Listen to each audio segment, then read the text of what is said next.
The reason you struggle with motivation is because you do not want it bad enough. There's two solutions to this problem. But firstly, I'm gonna hammer it in. There's something that you claim that you want, but you're not actually pursuing it. You like the idea of it, but you don't truly want it. Let me explain. Sometimes we feel like we want something and we're like, oh, we just lack the motivation to do the work to get to that point. The truth is we don't actually desire that thing. It would be nice to have it, but we don't desire it. So if you're trying to work out consistently, but you're not actually doing it, it's because it would be nice to have the physique of your dreams, but you don't really want it. And the reason you don't really want it is because you are comfortable where you are. Have you ever seen an obese person who claims they want to lose weight? Meanwhile, they're eating junk. They aren't working out at all. Maybe once every 3 weeks at best. Then they skip the gym for a couple months and come back again for one session. And then you're like, do you really want to lose weight? And they claim that they do.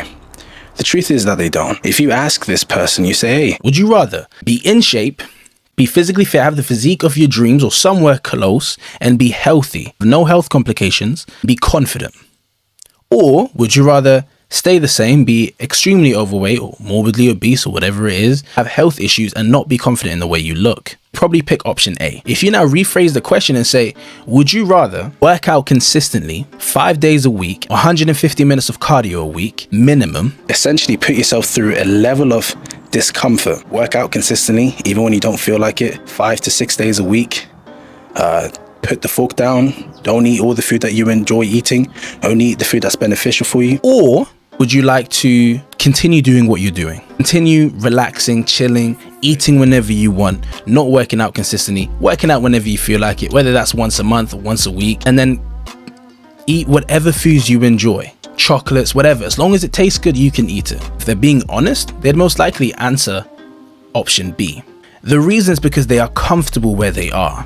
They would like change. Change would be nice, but they don't really want it because where they're at right now isn't actually contrary to what they want, believe it or not. If you see someone who's claiming that they want to improve their life, oh man, I want to start a business. I don't want to work for nobody no more. I don't want to be on minimum wage or whatever else that they're on. And you ask them, okay, cool. Would you rather have the job of your dreams or be an entrepreneur, do whatever the heck you want to do and control your own schedule? Or would you rather feel like you're a wage slave, work for someone else, and not do what you enjoy doing, work a job you're not passionate about? They'll most likely answer option A. If you now rephrase the question and say, would you like to continue to put in hard work, even after work, even when you're tired, and work on your dreams, even when it doesn't feel like it's going to work out for the next 3 to 5 years, and put away pointless things like playing video games and going out with friends, wasting money, wasting time? Or would you like to keep doing what you're doing? Whenever you get money, maybe spend money on buying the latest console, buying the latest game, play games for like 2-3 hours every night after work, go out partying on the weekend, drink, whatever. They'll most likely, if they're being honest, answer option B. So yet again, if there's something that you claim that you want, but you lack the motivation for it, it's because you don't really want it because you're comfortable where you are. The obese person was comfortable eating the foods that they want and not working out consistently. That's the lifestyle that they're actually comfortable with. The person who claims to want something better for their life is actually comfortable gaming every single night. They enjoy that. You know, whatever it is that you know that you need, you're comfortable without it. You keep telling yourself, no, I want it. I want success. I want whatever it is. No, you really don't. You're comfortable, unsuccessful. You're comfortable, overweight, not achieving your goals. Once you can change that, that's when you'll get the motivation. Let me explain what motivation really is. Motivation is hunger. So if you are hungry for something, you are motivated to get that thing. If there's food in front of you and you don't really want it, it's because you're not hungry. If the food is nice and something that you claim that you want, but you don't really desire to eat it, it's because you're not hungry. If there's food in front of you and you really have a strong desire to eat it, it's because you're hungry. So if there's food in front of you and you don't have desire to eat it, you're not hungry because you are satisfied. That's the same with being comfortable. If you are comfortable with the life that you have already, although you claim that you want something better for yourself, it's because you're satisfied with what you have. Something is satiating you. So you have two options. Option number one, wait till you're hungry. Keep doing whatever you're doing, right? If you're not motivated to do something, don't do it. Wait till the future. Maybe then you're driven to do it. And this is a genuine thing that works for some people. Some people in their late 30s and their 40s are like, damn, I need to get my life together. I was partying way too much when I was young. I wasn't driven to do anything. Now I need to get everything together. And then they make a difference. It does happen. There are people who are like, man, I didn't focus in school. I've got to do this. I've got to go back to school and whatever. I've got to fix everything that I messed up in. There are people like that. There are people who are like, oh man, I'm overweight. I'm going to lose this weight and I'm going to get the physique of my dreams and I'm going to stay that way. And there's people who've done that. One of the problems is because you've let it get bad for some time, it might be too late. You might be like, oh, I'm going to eat this later. Someone else might have took your food. There are people who, by the time they recognize the need for change, it is far too late. For example, if you are 25, you think, you know what? I want to be a professional athlete. I'm going to try playing football or soccer if you're American.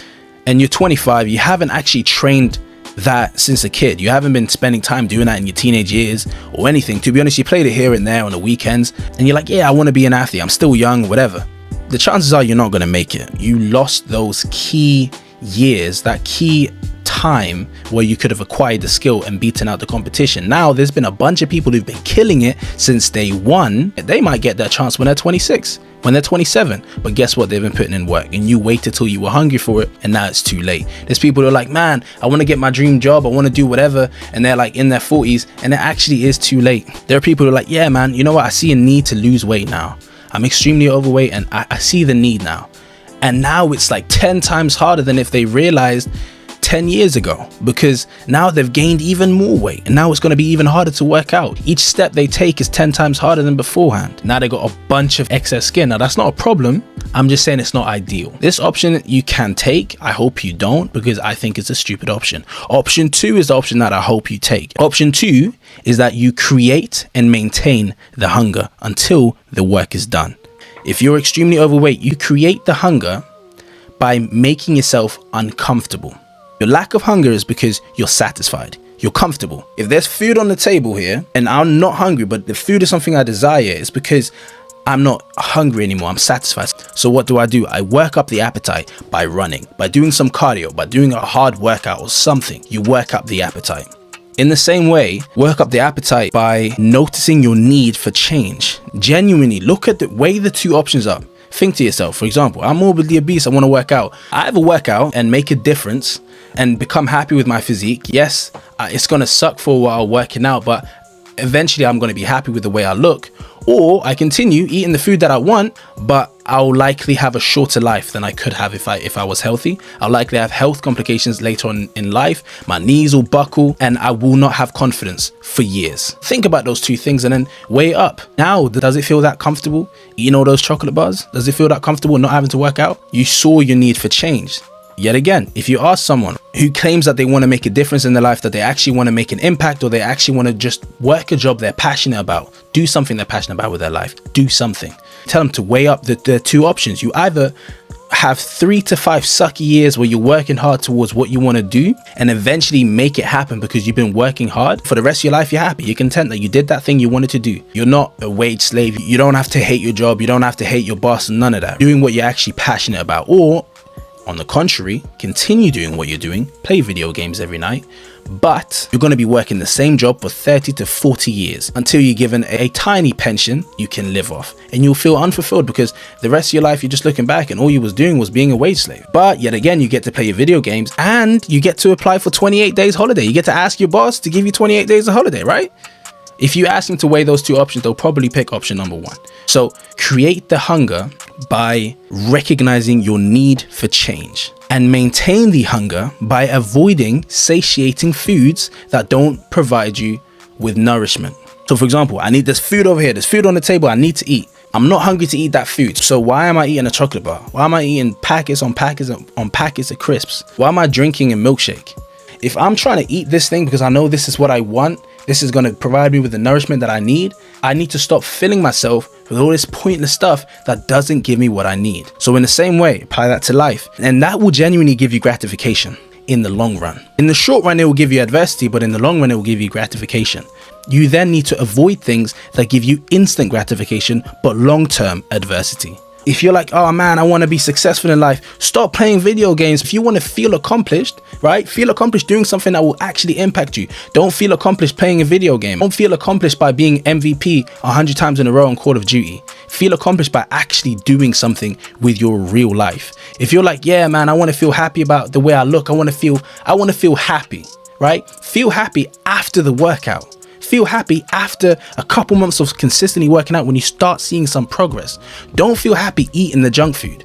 Don't feel happy whilst doing nothing. Delay gratification. For some reason, we as humans are like the only creatures on this planet that for some reason eat food for no nutritional benefit just because of the taste of it. The fact that ice cream exists is actually crazy. I'm not going to pretend like I don't eat food for the taste of it, but it's actually wild when you really think about it. You would eat food just for the sake of it tasting good, but it's not even good for your health. Sometimes it's even bad for your health. The fact that we drink alcohol, do you know what happens when you drink alcohol? If you get drunk, insanely drunk, you get alcohol poisoning where you start vomiting because it's poison. Literally, how much percentage of ethanol is there in that drink? Wild. We actually just drink things because of the way it makes us feel. We eat things because of the way it makes us feel. The fact that you eat chocolate, milk chocolate, white chocolate ain't even real chocolate. Let's be real. It's wild. So yet again, get rid of all this pointless food that doesn't actually provide you with any nourishment. Social media. I don't know why there's people on social media, and in particular TikTok and Instagram, we're going to talk about YouTube, but TikTok and Instagram, that aren't trying to use it for business. I think it's one of the dumbest things you can do is hop on TikTok or hop on Instagram if you're not trying to use it for business, because all you're doing is wasting your time in some online universe that isn't actually in real life. And the reason I say YouTube's a little bit different is because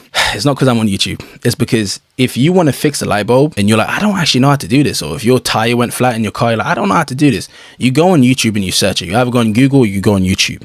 No one goes on TikTok to search how to fix a light bulb. The only time you ever find something useful on TikTok or on Instagram is when you're just scrolling mindlessly and you see some stupid pointless life hack about how you've been using a carton of milk wrong your whole life. There's no point to that, right? So that's why I'm saying it's slightly different. Of course, social media as a whole, mainly use it for business purposes, but all I'm saying is I don't understand how you have an Instagram account, how you have a TikTok account that you're not using for business. It is not to keep up with your friends. Let's be real. If you follow 200 people, these aren't all your friends. You're also following a bunch of celebrities and a bunch of meme pages and a bunch of pointless stuff that you do not need. You're wasting your time. You're getting gratification from something that isn't adding any value to your actual life. So you feel fulfilled now because, yeah, I've been scrolling on IG, I've been scrolling on TikTok, I've been, I feel, I've been watching some stuff, I'm feeling cool, but you've done nothing with your life. The only thing you accomplished today was scrolling through your phone. That's madness. That's just giving you dopamine with no productivity. We are meant to be bored sometimes. We're meant to feel bored. Being bored, being like, oh man, I'm doing nothing today, is meant to be a motivator to get something done so that you can then feel dopamine. Now, whenever we're bored, we grab our phone and we start scrolling. That you don't get that same pathway to productivity and dopamine. So avoid that, because your life is not improving from scrolling through shorts, from scrolling through TikToks, and from scrolling through Instagram. Your life is not improving, or whatever other social media platforms there are. Your life isn't improving. So avoid things that give you dopamine without productivity. Because what happens is, in the context of food, you avoid eating chocolate bars, you avoid eating a bunch of crisps, avoid eating ice cream and whatever. Now you actually have enough appetite to eat the food that's full of nutrients, that's actually good for you, rather than the stuff that was going to provide you nothing, but take up the space in your stomach from what was going to provide you with nutrients. If you want to create the hunger, recognize your need for change. And if you want to maintain the hunger, avoid things that give you instant gratification, things that satisfy you, that make you feel fulfilled, things that satiate your mind. Avoid those stuff. You can only actually feel fulfilled by accomplishing something with your life. So yet again, if you are not motivated to do something, it's because you do not want it bad enough. So create the hunger and maintain the hunger. You have two options. Choose wisely. All right? I hope this helps.